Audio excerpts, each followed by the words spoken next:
السلام علیکم خواتین و حضرات، حضرت سلیمان علیہ السلام حضرت داؤد علیہ السلام کے فرزند ہیں۔ یہ اپنے مقدس باپ کے جانشین ہوئے اور اللہ تعالیٰ نے ان کو بھی نبوت و سلطنت دونوں سعادتوں سے سرفراز فرما کر تمام روئے زمین کا بادشاہ بنا دیا اور 40 برس تک اپنے تخت سلطنت پر جلوہ گر رہے۔ جنوں، انسان، شیاطین اور چرندوں، پرندوں، درندوں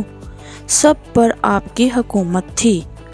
سب کی زبانوں کا آپ کو علم عطا کیا گیا اور طرح طرح کے عجیب و غریب صنعتیں آپ کے زمانے میں بروئے کار آئیں۔ چنانچہ قرآن مجید میں ہے، اور حضرت سلیمان حضرت داؤد علیہ السلام کے جانشین ہوئے اور انہوں نے کہا کہ اے لوگو، ہمیں پرندوں کی بولی سکھائی گئی ہے اور ہمیں ہر چیز میں سے عطا کیا گیا ہے، بے شک یہ کھلا ہوا افضل خداوندی ہے۔ روایت ہے کہ ایک مرتبہ حضرت سلیمان علیہ السلام جن اور انس وغیرہ اپنے تمام لشکر کو لے کر طائف یا شام میں وادی نمل سے گزرے، جہاں چونٹیاں بکثرت تھیں۔ تو چونٹیوں کی ملکہ جو مادہ اور لنگڑی تھی، اس نے تمام چونٹیوں سے کہا کہ اے چونٹیوں، تم سب اپنے گھروں میں چلی جاؤ، ورنہ حضرت سلیمان اور ان کا لشکر تمہیں بے خبری میں کچل نہ ڈالے گا۔ چونٹیوں کی اس تقریر کو حضرت سلیمان علیہ السلام نے 3 میل کی دوری سے سن لیا اور مسکرا کر ہنس دیے۔ چنانچہ رب تعالیٰ نے قرآن مجید میں یوں فرمایا ہے کہ یہاں تک کہ جب حضرت سلیمان علیہ السلام لشکر کے وادی نمل میں آئے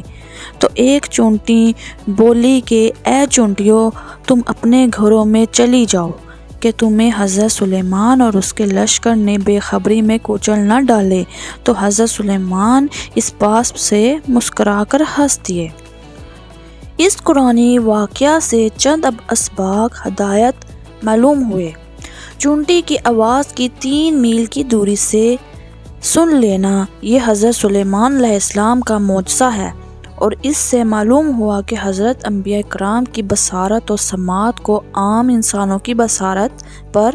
قیاس نہیں کر سکتے، بلکہ حق یہ ہے کہ انبیاء کرام کا سننا اور دیکھنا اور دوسری طاقتیں عام انسانوں کی طاقتوں سے بھی بہت بڑھ چڑھ کر ہوا کرتی ہیں۔ نمبر 2، چونٹی کی تقریر سے معلوم ہوا کہ چونٹی کا بھی یہ عقیدہ ہے کہ کسی نبی کے صحابی جان بوجھ کر کسی پر ظلم نہیں کر سکتے، کیونکہ چونٹی نے کہا تھا کہ حضرت سلیمان کی اور ان کی فوج اگر چونٹیوں کو کچل ڈالیں گی تو بے خبری کے عالم میں لاشعوری کے طور پر ایسا کریں گے، ورنہ جان بوجھ کر ایک نبی کے صحابی ہوتے ہوئے وہ کسی پر ظلم و زیادتی نہیں کریں گے۔ افسوس، چونٹیوں کا تو یہ عقیدہ ہے کہ نبی کے صحابی جان بوجھ کر کسی پر ظلم نہیں کرتے، مگر رافضیوں کا گروہ ان چونٹیوں سے بھی گیا گزرا۔ نمبر 3، یہ بھی معلوم ہوا کہ حضرت انبیاء کرام علیہ السلام کا ہنسنا تبسم اور مسکراہٹ ہی ہوتا ہے، جیسا کہ احادیث میں واردات ہوا ہے کہ حضرات کبھی قہقہ مار کر نہیں ہنستے۔